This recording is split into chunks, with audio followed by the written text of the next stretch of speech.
कुछ बातें ऐसे इस मंच से मैं नहीं कह सकता, तो फिर इस सिलसिले से 3 महीने की मुद्दत के बाद ये तलाक का मामला आता है। ये सही बोल रहा हूं ना मैं? ठीक है। लेकिन यहां कैसा बताया जा रहा है कि गवर्नमेंट, सेंट्रल गवर्नमेंट तलाक का मामला, शरीयत के दायरे का मामला, मुस्लिम पर्सनल लॉ के मामले को बदल रही है। बिल्कुल नहीं बदल रही। आज से 15-20 दिन के पहले मुन्ना भाई मीरज के एक हॉल में अयाज नाइकवाड़ी ने और एमए शेख ने एक मीटिंग लगाई थी। बड़े बड़े उलमा आए थे, 1000 लोगों का एक मजमा था वहां पे, यही मामले को लेके था। मैं भी वहां था, मैं अकेला था। मैं पूरे अवाम के सामने कुछ ऐसे क्वेश्चंस उस एडवोकेट एमए शेख से किया और अयाज नाइकवाड़ी से किया। वो मेरे सवाल का जवाब नहीं दे सके। बगैर कोई बुनियादी बात, बगैर कोई सबूत के गवर्नमेंट पे तोहमत लगाई जा रही है कि ये पर्सनल लॉ बदल रहे हैं, ये फला कर रहे हैं, ये फला कर रहे हैं। अरे कुछ तो इसमें, कुछ तो तुमको, ये कौन कर रहे हैं? अच्छा ठीक है, 50 साल से हमें डराया जा रहा है। कौन डराया? ये दूसरे कौन नहीं डरा रहे? कांग्रेस के अंदर काम करने वाले हमारे ही मुस्लिम भाई हमें डराते हैं।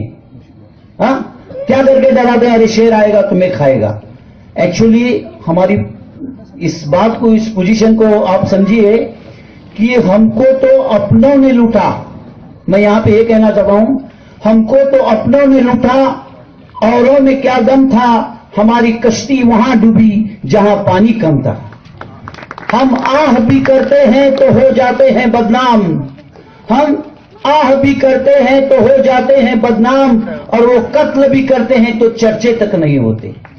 मेरे भाइयों, आज प्रवाह के साथ हमें रहने से हमारा विकास जरूर होगा। अभी एक वक्ता ने कहा कि शरीयत की बैंक निकाली जा रही, बिल्कुल निकाल जा रही। अब मेरे पास एक न्यूज़पेपर है, मैं लाया हूं साथ में, 21 तारीख का सकाल का है, और इसके अंदर पेज नंबर पर लिखा है, पेज नंबर में बताता हूं, और लिखने वाला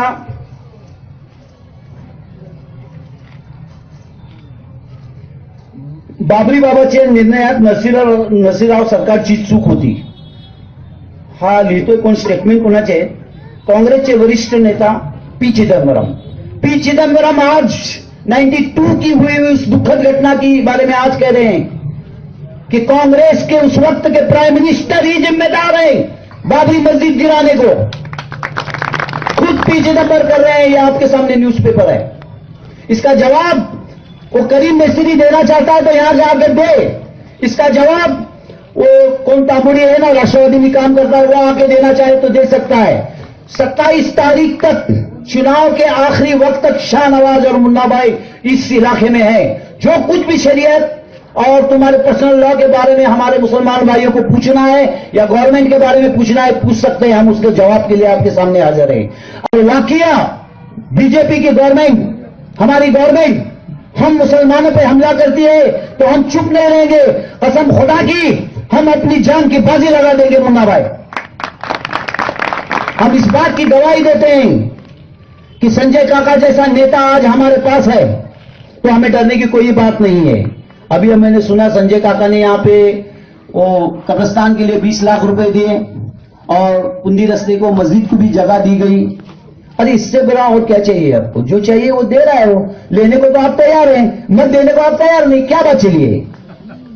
आपको तो बीजेपी के काम चाहिए, उनका दिया हुआ फंड चाहिए और वोट नहीं देते आप. ये कैसी बात हुई? ये तो हमें, हमारे किरदार को, इस्लाम को शोभा नहीं देता भाई. हम सही बात कर रहे हैं आपसे. अगर इसमें आपको कहीं पे कुछ लगता है तो शाहनवाज पूरे चैलेंज के साथ कहता है कि आप यहां पे कोई भी बात, इसलिए एक हमारे यहां पे मैं बिरादरी में है कि अभी मैं उनका नाम नहीं बताऊंगा, उनको कुछ तो खफा है हमारे पार्टी से, लेकिन वो हमारे पक्ष के कार्यालय में रहते हैं. उन्होंने कहा कि नहीं, शाहनवाज भाई कहने लगे वो जो तुम्हारे पार्टी के कुछ लोग हैं, काका अच्छे हैं लेकिन उनके काय माड़ी सर, काका अच्छे हैं, काका तो हमारे काम करते ही है, लेकिन उनके पार्टी के कुछ लोग हमें तकलीफ देते हैं. माडी साहेब, असं जर होत असेल, जर आपल्या पक्षातली काही लोक आमच्या अल्पसंख्याक लोकांना त्रास देत असेल तर तुम्ही ते काकांना सांगून हा प्रकरण घशाशी लावला पाहिजे. मुन्नाबाई बरोबर बोलतोय ना? त्या बारीक सारीक गोष्टीवर लक्ष ठेवा. कार्यकर्ता दुखवला जाता कामा नये, आमच्या लोकांवर अत्याचार होता कामा नये. आमच्या लोकांची जर चूक असेल तर निश्चितच त्याला त्याची जाणीव करून द्या. अरे आप भी सोचिए ना, जब एक मामूली से क्रिकेट की मैच होती है भारत पाकिस्तान की, और पाकिस्तान जीतता है तो आप फटाकड़े उड़ा रहे, क्या बात है? हुब्बुल वतन है मोहब्बत, वतन की मोहब्बत ईमान का हिस्सा है। अगर आप ईमान के एक भी हिस्से से कहीं ये हो जाएंगे तो अभी इस्लाम से बेदखल हो जाएंगे। ये वतन हमारा है, इस वतन की आजादी की जंग हमारे पुरखों ने की है। हमारे उलमाओं ने अपने जान को गंवाया है। वो जीना पागल था जिसने इस देश के बंटवारा किया। वो बैरिस्टर जीना अपनी जीत के खातिर वजीर आजम बनने का, प्राइम मिनिस्टर बनने का सपना देखता था, और इस देश के बंटवारे के क्या हाल हुई है पाकिस्तान के आप जानते हैं। बिल्कुल वहां के बच्चों को सीखना क्या, बच्चों को बाहर पढ़ना भी मुश्किल हो गया है। अल्लाह का शुक्र है कि हम हिंदुस्तान के अंदर बड़े शान और शौकत के साथ आज जी रहे हैं। अल्लाह का लाख लाख शुक्र है कि हम बड़े शान शौकत के साथ जी रहे हैं। हमें यहां पे वही कानून है जो हिंदू के लिए है, क्रिश्चियन के लिए है, हर एक के लिए है। बहरहाल अब आपका ज्यादा वक्त नहीं लेता, सिर्फ आखिरी बात आपसे कह रहा हूं, ये चुनाव कोई मामूली नहीं है। संजय काका के प्रेस्टीज का इश्यू है। राजकारणाचा उपयोग समाजासाठी करा, समाजाचा उपयोग राजकारणासाठी करू नका।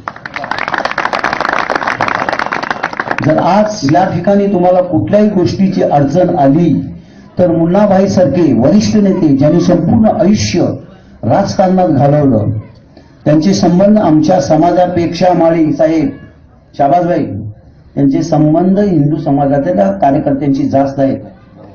तो नेता काय आहे कसा आहे की मी लहानपणापासून बघतो। त्यांचे बंधू महापौर होऊन गेले, त्यांची आमची फार लांबून असं काय जवळनं ओळख नसली तरी देखील सौदागर घराणा पण हा मिरजेतला एक नामवंत घराणा आहे।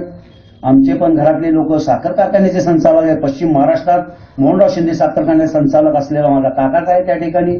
पुन्हा सांगतो आमची स्वतःची अल्फता बँक आहे। अशा अनेक आम्ही संस्था मुस्लिम माध्यमातून पण मुस्लिम समाजाचं काम करतो। मात्र असं आम्ही समाजाचा दुरुपयोग राजकारणासाठी करत नाही। राजकारणाचा वापर अवश्य व्हावा कुठं समाजाचा भला करण्यासाठी। आज मुमीन समाजाचं नेतृत्व करण्याची संधी दिली, त्यात सगळे खाटीक समाज आहेत, मुल्ला समाज आहेत, मुजावर समाज आहेत, आमचे सगळे हिंदू बांधव आहेत। सगळेजण मिळून या पॅनलला विजयी करण्यासाठी प्रयत्नाची काष्टा करत आहात, दिवसाचं रात्र करत आहात। तर या खास करून माझ्या मुमीन बिरादरीला पुन्हा एकदा आवाहन करतो, तुम्ही मागं राहू नका। तुम्ही जर मागं राहिला तर ही वेळ निघून गेली तर पुन्हा संधी मिळणार नाही। ही संधी आलेली आहे। भारतीय जनता पक्षाच्या सगळ्याच उमेदवारांच्या पाठीशी राहा आणि त्यांना तुम्ही बहुमताने निवडून द्या। वचन देतो की काका तुमच्या प्रत्येक कामाला, प्रत्येक या गोष्टीला अहोरात्र या ठिकाणी उपस्थित राहतील आणि सर्वांनी मिळून त्या ठिकाणी कमळ या चिन्हाच्या समोर बटन दाबावं एवढंच मी विनंती करतो।